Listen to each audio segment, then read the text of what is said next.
Oppo Reno 11।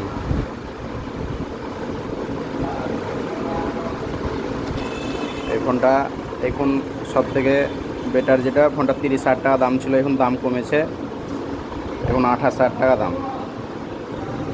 দেখি এর মধ্যে বাক্সে আর কী কী আছে। ফাস্ট চার্জিং, 67 ওয়াটের fast charging, adapter, tata cable, on করি ফোনটা।